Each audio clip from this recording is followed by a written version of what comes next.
வணக்கம். மீண்டும் doctor SJ உங்களுடன்.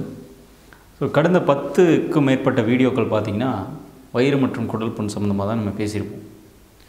எதுக்காக அந்த வயிறு சம்மந்தமாக குடல் சம்மந்தமான ஆரோக்கியம் ஏன் இவ்வளோ அவசியம் தேவைப்படுகிறது, எதுக்காக இதை நான் இவ்வளோ இன்சிஸ்ட் பண்ணுறேன் அப்படின்னு உங்களுக்கு டவுட் இருக்கலாம். I'm not a gastroenterologist to speak only about ulcer or gastrointestinal diseases. நான் ஒரு ஜென்ரல் காம்ப்ளிமெண்ட்ரி மெடிக்கல் டாக்டர் தான். நான் குடல் சம்மந்தமான நிபுணர் கிடையாது. ஆனால் ஏன் குடல் ஆரோக்கியத்தை பற்றி இவ்வளோ நம்ம பேசுகிறோம் அப்படின்னா, நம்மளுடைய வயிறு தான் நம்மளுடைய உயிர். நம்மளுடைய குடல் ஆரோக்கியம் தான் நம்மளுடைய மொத்த உடல் ஆரோக்கியம். இதை எப்பவும் மறந்துடக்கூடாது. நம்மளுடைய வயிறு அப்படிங்கிறது நான் இரைப்பை மற்றும் குடல் எல்லாம் சேர்த்து சொல்கிறேன். எந்த உயிரினங்களாக இருந்தாலும் அதனுடைய ஜீரண மண்டலம் ரொம்ப ரொம்ப இம்பார்ட்டன்ட். அதுதான் அதனுடைய உயிராக இருக்கும். அது தாவரங்களாக இருக்கலாம், விலங்குகளாக இருக்கலாம், எதுவாக இருந்தாலும் அதுக்கான நரிஷ்மெண்ட்டை எங்கேருந்து எடுத்துக்குது, அது எப்படி டைஜஸ்ட் ஆகுது அப்படின்றத பொறுத்து தான் அந்த உயிரினத்தினுடைய உயிர் ஆரோக்கியம் நிர்மாணிக்கப்படுகிறது. அந்த வகையில் மனிதர்களுக்கு பார்த்திங்கன்னா குடல் ஆரோக்கியம் ரொம்ப ரொம்ப இம்பார்ட்டன்ட்.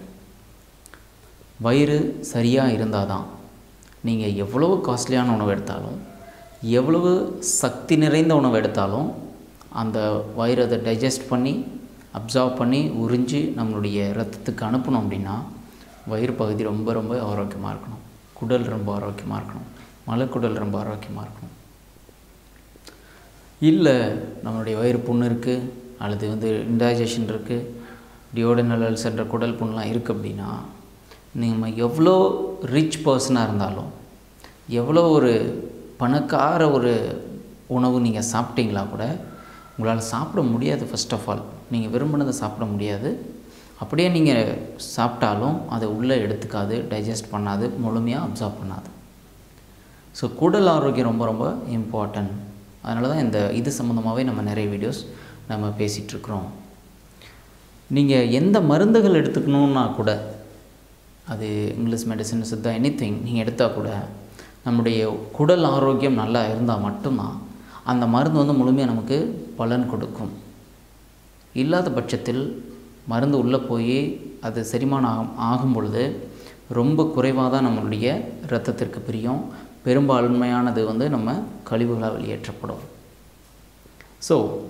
வித் திஸ் நான் உங்களுக்கு என்ன சொல்ல விரும்புகிறேன் அப்படின்னா, வயிறு நம்மளுடைய உயிர், நம்மளுடைய உயிரினுடைய குவாலிட்டி, அதனுடைய எவ்வளோ நாள் அது வாழப்போகுது அப்படின்றத எல்லாம் தீர்மானிக்கிறதுல மிக முக்கிய பங்கு வகிப்பது நம்முடைய இரைப்பை ஆரோக்கியம்.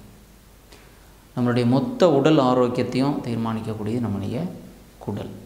இதை ஹெல்த்தியாக பார்த்துக்கோங்க. இன்னும் அந்த மாதிரி எந்த குடல் சம்மந்தமான பிரச்சனை எனக்கு இல்லை சார்ன்றவங்க ரொம்ப மகிழ்ச்சி. நீங்கள் அதே மாதிரி உங்களுடைய குடல் ஆரோக்கியத்தை தொடர்ந்து பேணி பாதுகாத்து கொள்ளுங்கள். ஆல்ரெடி எனக்கு அல்சர் இருக்குது அப்படின்றவங்க, இதுக்கு முன்னாடி இருந்த வீடியோஸ் ஒரு 10க்கும் மேற்பட்ட வீடியோஸ் அல்சர் சம்மந்தமாக போட்டிருக்கோம். அதை நீங்கள் பார்க்கலாம். அதில் உங்களுக்கு தேவையான தகவல்கள் கிடைக்கும்.